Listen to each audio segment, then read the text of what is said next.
하나님 말씀은 야고보서 2장 14절로 끝절까지 내 형제들아 만일 사람이 믿음이 있노라 하고 행함이 없으면 무슨 유익이 있으리요. 그 믿음이 능히 자기를 구원하겠느냐. 만일 형제나 자매가 헐벗고 일용할 양식이 없는데 너희 중에 누구든지 그에게 이르되 평안히 가라 덥게 하라 배부르게 하라 하며 그 몸에 쓸 것을 주지 아니하면 무슨 유익이 있으리요. 이와 같이 행함이 없는 믿음은 그 자체가 죽은 것이라. 어떤 사람은 말하기를 너는 믿음이 있고 나는 행함이 있으니 행함이 없는 내 믿음을 내게 보이라. 나는 행함으로 내 믿음을 내게 보이라 하리라. 내가 하나님은 한 분이신 줄을 믿느냐 잘하는도다. 귀신들도 믿고 떠났느니라. 아, 허탄한 사람아, 행함이 없는 믿음이 헛것인 줄을 알고자 하느냐. 우리 조상 아브라함이 그 아들 이삭을 제단에 바칠 때에 행함으로 의롭다 하심을 받은 것이 아니냐. 내가 보거니와 믿음이 그의 행함과 함께 일하고 행함으로 믿음이 온전하게 되었느니라. 이에 성경에 이른 바 아브라함이 하나님을 믿으니 이것을 의로 여기셨다는 말씀이 이루어졌고 그는 하나님이 버치라 칭함을 받았나니 이로보건대 사람의 행함으로 의롭다 하심을 받고 믿음으로만 아니니라. 이와 같이 기생 라합이 사자들을 접대하여 다른 길로 나가게 할 때 행함으로 의롭다 하심을 받은 것이 아니냐. 영혼 없는 몸이 죽은 것 같이 행함이 없는 믿음은 죽은 것이니라. 윌리엄 보덴이라는 사람이 있어요. 이 사람이 이제 1904년에 시카고 고등학교를 졸업을 했어요. 졸업을 하던 해에 이 사람은 이제 백만장자의 상속인이 되어 있습니다. 보덴의 부모는 보덴이 세계 일주를 시킵니다. 세상에 많은 것을 보고 오라는 거죠. 보덴은 아시아, 중동, 유럽을 여행을 하게 돼요. 여행을 하면서 고통받는 사람을 직접 눈으로 보게 되면서 보덴은 마음에 큰 짐을 지게 됩니다. 그래서 이 집으로 보내는 편지에 나는 일생을 전도 사업과 전도하는 일에 대해서 준비하고 내 인생을 바치겠다. 이런 편지를 집에 보내요. 이 편지를 보내고 결심한 다음에 보덴은 자기가 갖고 있는 성경책 뒷표지에 지체할 수 없음이라고 씁니다. 예일 대학을 졸업하고요. 좋은 보수가 일자리가 보장돼 있는데 이걸 다 거절합니다. 이걸 거절한 다음에 보덴은 다시 성경 뒷장에 후회 없음이라고 씁니다. 프린스턴 신학교에 가서 신학대학에서 공부를 마치고 중국에 있는 이제 중국으로 전도를 하기 위해서 가려고 준비를 해요. 그래서 이제 중국에 가기 전에 회교도들을 만나보고 싶어서 이제 선교 준비를 하고 이집트를 갑니다. 여기서 뇌망염이 발생해서 한 달도 못 돼서 보덴이 사망합니다. 보덴이 사망한 것을 보면서 사람들은 자기 나름대로 말들을 합니다. 하나님의 뜻이 아니었다는 거죠. 선교하는 게. 또 하나는 헛된 일을 했다. 이런 평가를 하게 됐어요. 그런데 보덴의 성경 뒷장을 보면서 사람들이 이 모든 평가를 내려놓게 되죠. 후회 없다라고 적혀 있더라는 겁니다. 뒤를 돌아보지 말라. 예수님의 말씀이기도 하죠. 예수님도 그런 인생을 살았고요. 우리가 무슨 일을 하든지 우리 생에서 어떤 때든지 우리가 적용해야 될 것이 있죠. 그것은 뭐냐면 스스로 물으며 살아야 될 건 내가 하나님 안에서 아직도 하나님을 향한 나의 삶이 계속 열정적인가, 후회 없는가, 또 하나님의 일에 지체하지 않고 있는가라는 것들을 물어야 된다는 것입니다. 그래서 신앙인의 가장 중요한 것은 자신에게 물어보고 자신을 돌아보는 그런 신앙의 여정이 매우 중요합니다. 우리 영덕교회 지체들이 오늘 한 주를 살아가면서 자신을 돌아보는 믿음이 되었으면 해서 하나님 말씀을 전하려고 합니다. 오늘 야고보의 이 하나님 말씀은요. 그냥 주제가 여러분이 보셨듯이 신앙적 실천적 신앙을 주제로 하는 얘기예요. 이 긴 이야기지만 신앙생활을 실천해라. 그래서 야고보는 행함만 강조하는 서신이 아니라 내가 믿음으로 살고 있다면 진정한 믿음의 진가를 발휘해야 된다. 그래서 자신을 돌아보면서 자기의 믿음을 살피면서 나타내며 살아야 된다라는 것이죠. 18절에 보시면 행함이 없는 내 믿음을 내게 보이라 이렇게 되겠네. 보이라라는 헬라어는 데익손이라는 말인데 눈앞에 드러내 보이다 그런 의미예요. 눈앞에 드러내 보이다. 믿음은 눈앞에 나타나는 모습을 통해서 진정성이 드러나는 것입니다. 야고보는 믿음의 모습을 보이겠다고 말합니다. 믿음은 구체적인 행동을 통해서 보여줘야 된다. 어떤 모습으로 여러분 믿음을 보여주고 살아가는지 오늘 한 주 동안을 보여주는 믿음의 생활을 하시기를 바라요. 그러려면 믿으면 사랑해야 된다는 겁니다. 사랑이 있는 믿음이어야 된다. 여자들의 본능은 뭐죠? 여자들 많으니까. 여자들이 본능이 뭐냐면 사랑받기를 원해요. 그게 여자들이 하나님 만드신 본능이에요. 남자들은 뭐랄까요? 남자들의 본능은 뭐죠? 인정받는 거죠. 인정받고 나를 신뢰해 주는 거. 여자들은 자기를 사랑하는 사람을 위해서 희생하죠. 남자들은 자기를 믿어주고 인정하는 사람을 위해서 충성을 다합니다. 남자와 여자가 좀 다르죠. 그러니까 여러분이 살아가면서 이해할 때 여자를 이해하고 남자를 이해할 때 이거를 기초로 해서 이해를 하셔야 돼요. 하나님은 우리를 구원의 일을 베풀어 주시고요. 우리를 사랑하고 연약함을 우리가 하나님께서 알고 있기 때문에 우리에게 연약함을 세워주시기도 합니다. 그래서 우리가 살아가면서 무엇에 희생하느냐라는 것이죠. 그래서 우리가 이제 세 가지 문장을 좀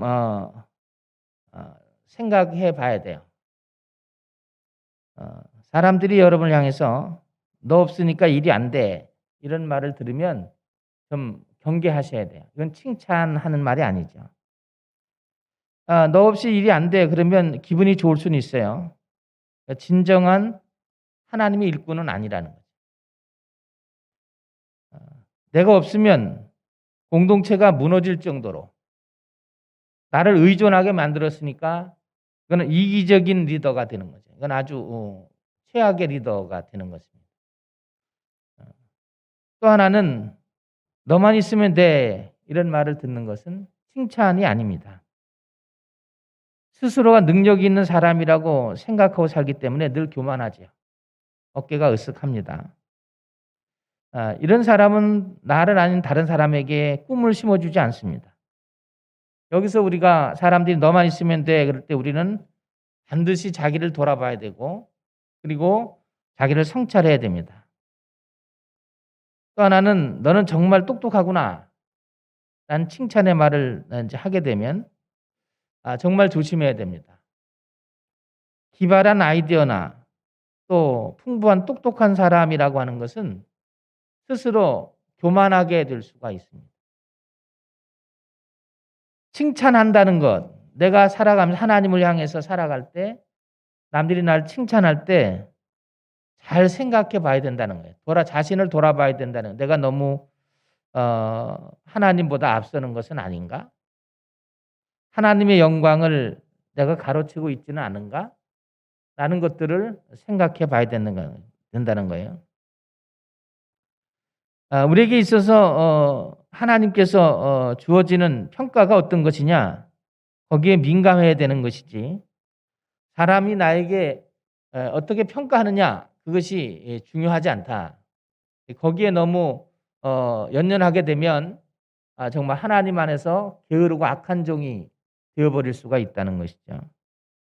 그래서 정말 신앙이 믿음의 사람은 어떤 사람인가요? 좋은 영향력을 행사하는 사람입니다.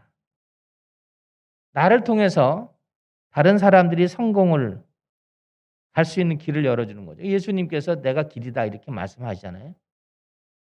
예수님의 그 말을 잘 들어봐야 돼요. 우리는 길이죠. 성공의 길을 갈 수 있도록 길을 열어주는 사람들이죠.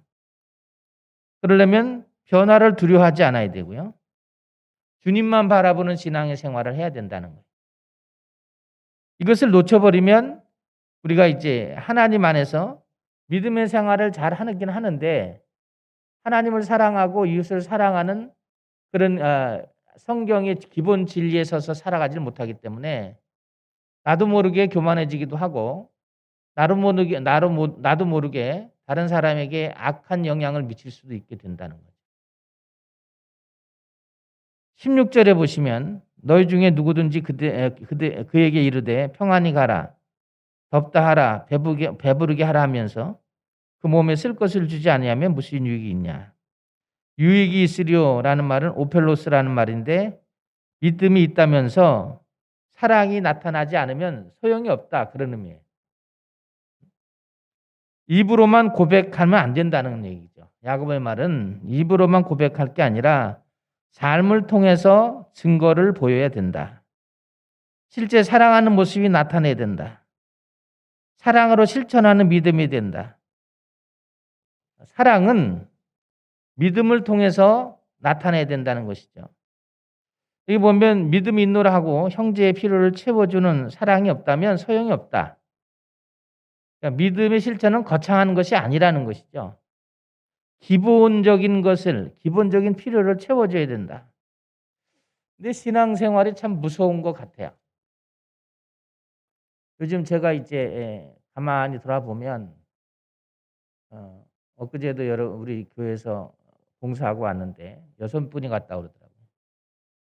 이제 이승준 목사가 어린 시절을 여기서 보냈어요. 아주 힘든 가정이었어요. 농사 짓고 뭐 아버지 엄마 그런 분이었어요. 근데 그걸 잊어버리고 살다가 어느 날 이렇게 보니까 그 하는 짓이 옛날에 영덕교회 짓을 하더라고요.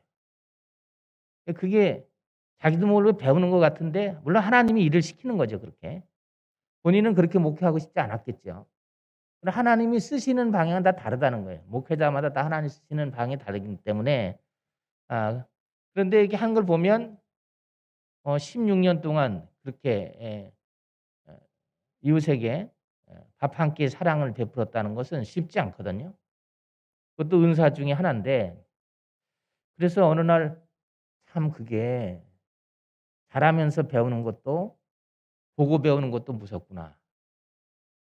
그런 생각이 가끔 들어요. 근데 또 한편으로는 그래 사랑을 실천하는 믿음을 가졌으니 좋은 목사가 됐구나. 그런 생각이 들기도 하고 또 하나님 앞에 감사하기도 하고. 지금 사람들이 교인들에게 원하는 건 뭐냐 하면 그런 거예요. 기본적인 필요를 채워주는 거. 그것이 중요하다는 거. 기본적인 필요를 내가 채우는 게 아니라 내가 길이 돼서 채워주는 것들을 보고 바라는 것이죠. 그래서 우리가 한 주를 살아가면서 우리는 믿음의 사람이니까 하나님의 사랑을 우리가 덧입은 사람들이니까 그 사랑을 나는 어떻게 표현할 것인가 하는 것들에 대한 길이 되시고 또 안내자가 되는 그런 우리 영덕교회 지체들이 되었으면 합니다. 한 주 동안 여러분이 말씀을 실천하는 사랑의 사람이 되시기를 주의 이름으로 축원합니다. 두 번째는 행함을 나타내는 믿음이어야 된다 그랬어요. 어떤 사회학자가 이런 말을 했어요.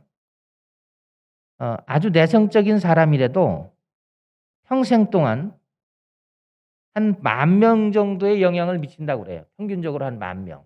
평생 살아가면서. 그런데 좀 더 내성적이 아닌 사람은 더 많은 사람에게 영향력을 주겠죠. 그러니까 어쨌든 이 사람의 얘기는 사회학자의 말에 의하면 사람은 어떤 형태로 살든지 영향력을 준다는 거예요. 그래서 그 영향력을 갖고 사람들이 이제 끼치면서 받으면서 살아가게 되어졌다는 것이죠. 예수님께서 이제 팔복을 말씀하신 다음에 그다음에 바로 무슨 얘기를 하시냐면 제자들에게 너는 세상의 소금과 세상의 빛에 대한 비유를 하세요. 팔복은 뭐죠? 그리스도인에 대한 성격을 규명하는 게 팔복이죠. 그다음에 이제 천국 백성인 그리스도인이 세상 속에서 어떤 존재로 살아가느냐 하는 말을 이제 예수님께서 빛과 소금의 비유로 얘기를 해요. 우리 신앙인은 세상 속에 있지만 또 세상 속에 속해 있지 않지만 세상 안에 살아가는 건 분명하죠. 그래서 참 어려운 거예요. 교인이 다른 종교보다 어려운 게 뭐 산속에 들어가서 혼자 있으면 할 수 있죠. 그러나 우리는 세상 속에 살아가면서 그 안에서 세상 사람들에게 믿음의 영향력을 미치면서 빛이 되고 소금이 되는 역할을 하며 살아야 되거든요. 그래서 우리가 이제 그리스도인이 된 특별성, 특별히 그리스도인이 된다는 것은 하나님의 사람으로서 이런 능력을 나타내며 살아야 된다. 그래서 그 능력이 나타나는 것은 자기 믿음으로 나타나는 것이죠. 그래서 어떤 식으로든지 영향력을 미쳐야 된다. 그게 우리가 저와 여러분이 살아가는 존재 이유이기도 합니다.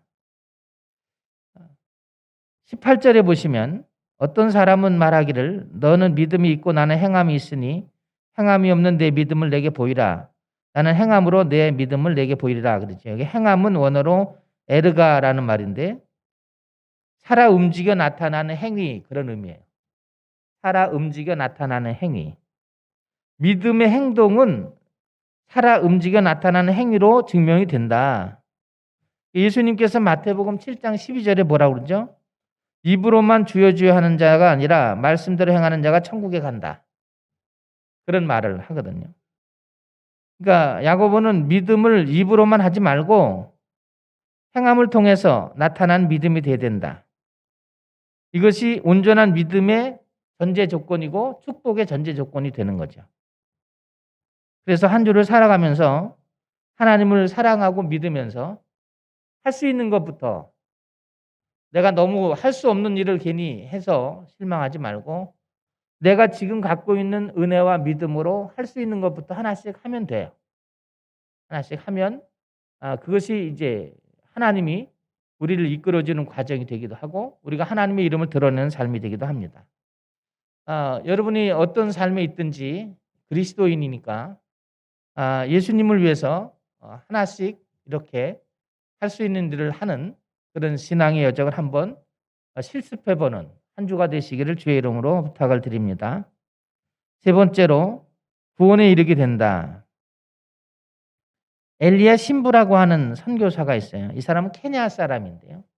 케냐의 마사이족의 복음을 전한 사람인데 이 사람은 이제 우리가 이제 아프리카 마사이족이 난폭하죠. 근데 엘리 신부라고 하는 사람은 이 케냐 사람이에요. 근데 케냐 사람인데 아프리카에 가면 이 종교가 우리가 많이 다르죠. 그래서 회교도들이 많아요. 아프리카 회교도가 많습니다. 근데 이제 어려서부터 엘리야 신부는 회교도 집안에 태어났기 때문에 회교도들이 잘하는 거 있죠. 어려서부터 철저하게 종교 교육을 시키죠. 근데 그때 늘 부모로부터 또 들은 이야기는 기독교를 조심하라. 그렇게 이제 교육을 받았어요. 아주 어려서부터. 그래서 이제 어느 날 이 사람이 이제 성장한 다음에 여행을 하게 됐어요. 근데 여행하는 가운데 나이 많은 선교사를 만나게 됩니다. 부모로부터 들은 이야기는 기독교인들은 자기 종교를 강제로 타인에게 전파한다. 그렇게 들었단 말이죠. 그러니까 이제 엘리야 신부가 그 말을 들었으니까 선교사로 그러니까 경계를 하게 되고요. 그런데 이 선교사가 종교를 강요하지도 않고 성경을 가르치지도 않고 자기를 교회 가자고 압박하지도 않는다는 거예요. 마치 오래 알고 지냈던 친구 같은 그런 인상이 풍겨지고요. 선교사 여행하는 중에 그냥 평범한 수준의 대화를 하게 됐다고 그래요. 근데 여기서 엘리야 신부는 이 노 선교사에게 깊은 감명을 받고요. 마음으로 예수님을 영접하기로 결정을 합니다. 예수님을 영접하게 된 다음에 가족들로부터 이제 구타도 당하고 핍박도 있고, 그러나 엘리야 신부는 끝까지 굽히지 않습니다. 한술 더 떠서 신학 공부를 해서 목사가 되기로 결심을 합니다. 신학교를 마치고 케냐에서 산악기로 소문한 마사이족에 복음을 전파해야 되겠다, 그런 소명을 받게 되죠. 그런데 엘리야 신부가 듣는 것은 마사이족에게 선교를 해서 성공한 사람이 하나도 없다는 거예요. 오히려 가면 다 순교하게 되니까. 근데 엘리야 이 신부 목사는 하나님 특별히 쓰셨는지 불같은 열정을 갖게 됐고요. 그냥 죽는 것을 당연히 알고 목숨을 아까워하지 않고 담대한 마음이 생겨서 마사이족에 뛰어들어가서 복음을 전합니다. 근데 하나님께서 마사이 부족의 원로들이 감동을 받게 되고 은혜를 받아서 복음을 받아들이기로 한 다음에 엘리야 신부가 이 마사이족의 복음을 전하는 최초의 선교사가 됩니다. 가족도 말리고 그리고 모든 사람이 만류했지만 엘리야 신부 목사는 모든 환경과 여건을 뛰어넘어서 하나님의 일을 이루어 갔습니다. 나중에 이 엘리야 신부 목사가 뭐라고 하냐면 그 나이든 많은 선교사를 만났을 때 나는 그분의 하는 행동에서 예수님의 향기가 났다, 그렇게 말해요. 기독교에 대한 경계심 있는 엘리야 목사가 복음에 관심을 갖게 된 것, 그건 진정한 영향력은 말에 있지 않고 논리에 있지 않았다는 거죠. 그가 살아가는 모든 일들이 향기였고, 그리고 그 모든 일들이 자기를 감동하게 하는 일들이었다는 것입니다. 지금도 엘리야 신부 같은 사람들이 영향력을 주는 것은 바로 그런 예수님의 그 향기를 삶 속에서 드러내는 사람들이겠죠. 쉽진 않지만 우리가 한번 요새 사역도 말씀을 묵상하는 사역을 하니까 한번 도전해보는 그런 우리 영덕교회 성도들이 되었으면 해요. 우리 영덕교회 교인들의 특징이 뭐냐면 나대고 복음을 전하지는 못하죠. 그런데 사람들에게 감명 줄 수 있는 능력은 많이 있어요. 앉아서 정말 그 사람들이 하는 일들이 저 사람은 교인인데 믿을 수 있구나, 이런 행동을 많이 하게 되거든요. 지금도 이런 우리 교회의 자원자가 이런 거라고 생각해요. 여러분의 장점, 하나님이 쓰시는 것들은 이런 거죠. 내가 할 수 있는 이런 좋은 성품을 가지고 나이든 노 선교사처럼 특별히 예수님을 이야기하지 않더라도 우리의 삶 가운데 뭔가 우리가 특별히 다른 게 있는데 저 사람의 가치관이나 저 사람의 삶이나 저 사람이 판단하는 기준이나 이런 모든 것들이 좀 우리하고 다르네. 그래서 그 다른 것이 정말 진정이고 사랑이고 믿음이라고 한다면 많은 사람들에게 큰 영향력을 미쳐서 하나님의 영광이 이르지 않을까. 우리 교회 성도들에게는 이미 준비된 하나님이 준비하신 거라고 생각을 하거든요. 그래서 이 하나님 주신 재능을 잘 저와 여러분이 활용하셔서 하나님의 능력을 나타냈으면 좋겠어요. 진정한 영향력을 미치는 복음의 일꾼이 되었으면 합니다. 25절에 보면 이와 같이 기생 라합이 사자들을 접대하여 다른 길로 나가게 할 때 행함으로 의롭다 하심을 받은 거 아니냐. 여기 다른 길로라는 말은 헤테라호도라는 말인데 생명을 구원하는 방도, 그런 의미예요. 생명을 구원하는 방도. 라합이 정탐꾼을 구원해 줬다는 거죠. 이게 쉬운 행동은 아니죠. 그런데도 이 여인이 이렇게 했다는 것이죠. 이 믿음을 통해서 훗날 라합의 가족이 구원에 이르게 됐다. 예수님이 우리를 구원하시기 위해서 십자가의 고통을 감수했던 믿음을 보여주셨잖아요. 그러니까 우리가 행동하는 믿음을 통해서 구원을 이루어야 된다. 영혼을 구원하는 믿음을 이제 우리가 나타내고, 그러려면 영혼을 살리려면 화석화된 믿음이 아니라 예수님이 보여주셨던 그런 신앙의 여정을 우리가 지내야 된다. 이거는 경외하는 마음이 있어야 된다. 하나님의 경외하는 마음을 갖고 살 때 선한 영향력을 미칠 수 있고요. 그리고 그 안에서 하나님 원하신 열매를 맺을 수가 있어요. 이제 세상에 내려가서 한 주를 여러분이 살아가실 텐데, 우리는 위대한 그 하나님의 선교의 일을 생각하기보다 나는 그런 일을 할 수 없어. 그거보다 지금 내가 할 수 있는 일부터 하나씩 실천해가는 그런 한 주가 되었으면 해요. 그러려면 첫째로 모든 일을 우리는 믿음은 있으니까요. 사랑하는 사랑의 마음으로 해야 된다. 사랑이 없는 것으로 하면 안 된다는 거죠. 그래서 여러분이 한번 자신을 돌아보는 시험 기구가 될 수도 있어요. 내가 한 주를 이렇게 살아가면서 내가 사랑을 베푸는데 거기에 대해서 좀 손해나는 감정이 든다든지, 내가 생각하는 것이 이루어지지 않는다든지, 그래서 내 마음이 불편해지면 얼른 돌아보셔야 돼요. 그거는 사랑이 아니고 그건 일종의 술수지요. 술수, 트랙이죠.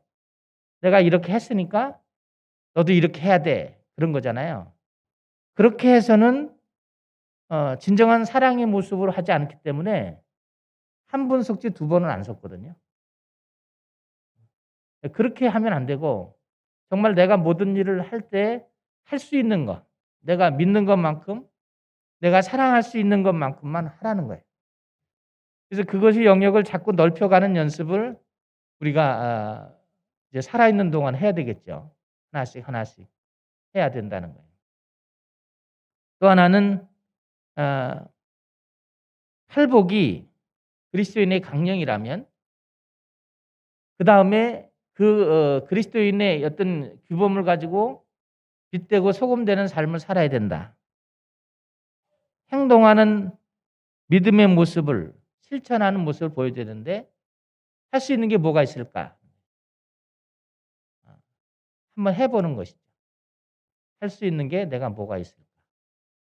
그러니까 저는 잘 모르겠죠. 우리 성도들이 여러분이니까. 그러나 본인들은 내가 잘할 수 있는 걸 알 수 있을 거예요. 내가 잘할 수 있는 거. 그거부터 하나씩 해가면서 나중에 내가 제일 안 되는 것까지 정복해보는 믿음의 연습이 좀 필요하죠. 그러면 엘리야 신부를 그 마사이족의 전도자로 하나님이 부르시기 위해서 이름 모르는 노 선교사를 들어 쓰신 것처럼 우리 또한 그렇게 될 수 있거든요. 우리가 살아가면서 나는 그런 의도가 아니었는데 살아가다 보면 나를 통해서 하나님의 역사를 이루는 그런 쓰임받는 기쁨이 또한 확인이 되기도 한다는 거죠. 또 하나는 이런 모습, 두 가지 모습을 통해서 나를 통해서 우리 가족이, 형제가 또는 우리 친구들이 또 우리 주변의 이웃들이 구원에 이르는 그런 역사가 있으면 좋겠다. 그래서 이 구원에 이르는 것은 진정성인 것 같아요. 정말 거짓이 아닌 정말인 것 같아요. 그러니까 이 사람을 내가 교회로 데려가기 위해서 이렇게 정말이 아닌 거짓을 정말인 것처럼 가정해서 그렇게 할 수는 있어요. 그건 영업이죠. 영업. 그런데 그것은 그 사람의 영혼을 올바로 이끌어갈 수는 없죠. 본인도 나중에 이용당했다는 걸 알기 때문에 아주 불쾌한 감정이 들게 되고요. 나중에 이제 공격적이 되겠죠. 그러니까 우리가 나도 시험에 안 들고 또 다른 사람도 시험에 안 들어서 영혼에 이르게 구원을 이루게 하려면 예수님처럼 십자가를 지는 고통의 수고를 하는데 그게 진정성이 있어야 된다. 이제 그만이 그것이 안 되면 자신을 돌아보면서 그 능력이 안 되면 멈춰 서야 되겠죠. 그리고 내가 그 마음이 될 수 있도록 하나님께 자기의 나아가는 여정을 부탁해야 되고 기도하고 말씀을 가지고 부탁하고 세워져 가는 여정이 있어야 된다. 그래서 우리가 이왕 세상에 살도록 하나님 보내주셨으니까 부족하지만 조금씩 실천의 신앙으로 나아가봐서 또 나를 통해서 하나님의 역사가 일어나도록 하는 그런 우리가 빛과 소금의 역할을 감당해야 되리라고 봅니다. 그래서 한 주를 살아가면서 믿음으로 영혼을 구원하는 그런 축복된 사역에 동참하시고 하나님에게 잘했다 칭찬받는 저와 여러분 되시기를 주의 이름으로 축원합니다. 하나님 아버지, 야고보는 우리에게 너 자신을 돌아보는 믿음이 있어야 된다. 그렇게 말하고 있습니다.